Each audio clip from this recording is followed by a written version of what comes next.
Sold out again? That's what the headlines want you to believe. Meghan Markle's latest move with her As Ever brand is being painted as a massive success. But once you scratch beneath the surface, things get interesting.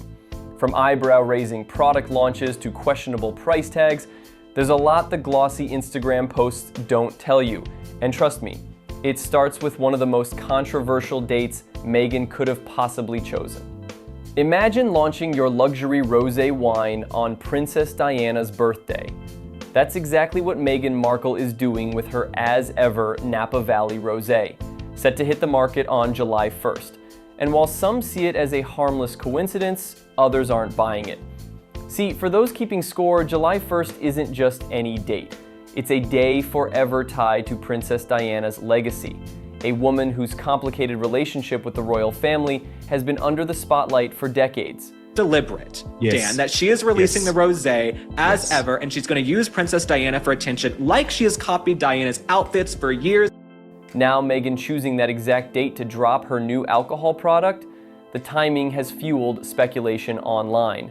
Was it a quiet tribute or a strategic PR move designed to stir up headlines and keep the Markle name front and center? Here's where things get even more interesting and honestly a little outrageous. Meghan's As Ever teas, you might think there's some exclusive handcrafted royal approved delicacy, but nope, they're coming straight from a California-based company called Republic of Tea. You can literally order the exact same tea online for a fraction of the price. Let me break it down for you. A tin of herbal hibiscus tea from Republic of Tea, that'll set you back around $11.50, and you get 36 tea bags. Not bad, right? But buy it through Meghan's As Ever brand, suddenly you're paying $12 for just 12 tea bags. That's 3 times the price for a third of the product. And it doesn't stop there.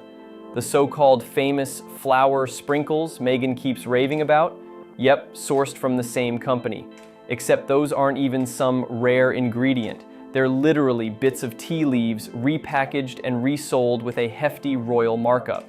So, by now, you know Meghan's charging triple the price for tea. But it gets better, or worse, depending how you look at it. Because this isn't just a one-off. Practically the entire As Ever product line, the teas, the so-called flower sprinkles, even the packaging, is coming from Republic of Tea. Meghan's not blending, growing, or handcrafting anything. She's slapping on a new label, tossing in a few buzzwords, and suddenly it's luxury lifestyle worthy of the Sussex brand. And here's the thing, Republic of Tea isn't exactly some hidden supplier. They've been around for years, shipping teas and wellness products worldwide. You can buy their stuff right now without the As Ever markup, without the hype, and without pretending you're sipping on some exclusive Duchess-approved blend. The truth? Meghan's brand isn't about reinventing the product. It's about reinventing the perception, turning ordinary tea into an expensive symbol of status, one overpriced tea bag at a time. Now, here's where things get really interesting, because Republic of Tea, the same company quietly supplying Meghan's As Ever products, doesn't just sell basic tea. They've also got exclusive lines tied to Netflix shows like Bridgerton and Downton Abbey. Sound familiar? It should.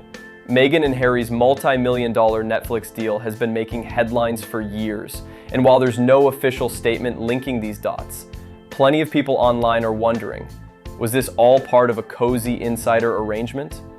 Think about it. Meghan's connected to Netflix. Republic of Tea's already working with Netflix on product lines. Suddenly, Meghan's independent brand just happens to source from that same company? Convenient, to say the least. Of course, to be clear, we're not saying there's a secret backroom deal, but when you follow the breadcrumbs, it sure raises questions. Smart business networking, or just another example of how Meghan's royal adjacent brand quietly taps into powerful connections. When you're trying to sell an image, literally and figuratively, every detail matters. So here's the head scratcher. For the big As Ever media coverage, Meghan's team chose a photo of her from the Invictus Games in Dusseldorf. Sounds harmless until you remember the backlash that came with it. That's the same event where Meghan faced major criticism for leading veterans in a march dressed casually in shorts and flip-flops. Many called it disrespectful. Some said it was one of her lowest PR moments. Yet somehow, that's the image they picked to promote her supposedly thriving lifestyle brand. It's like trying to sell elegance with a tabloid headline attached. Was it an oversight, a calculated own the controversy moment, or maybe they thought people wouldn't notice? Either way, it adds to the growing pile of questionable choices surrounding As Ever. And honestly, with all the media strategists and PR teams at her disposal, it's hard to believe that photo choice wasn't intentional. If you only read the headlines, you'd think Meghan Markle's As Ever brand is an unstoppable success. Sold out in minutes, overwhelming demand, 10 times more inventory. It all sounds impressive until you actually look for the numbers. Here's the thing. Meghan and her team love to talk about percentages, multipliers, and vague phrases like overwhelming response. But when it comes to cold, hard facts, crickets. How many units were produced? How many were actually sold? What's the real site traffic?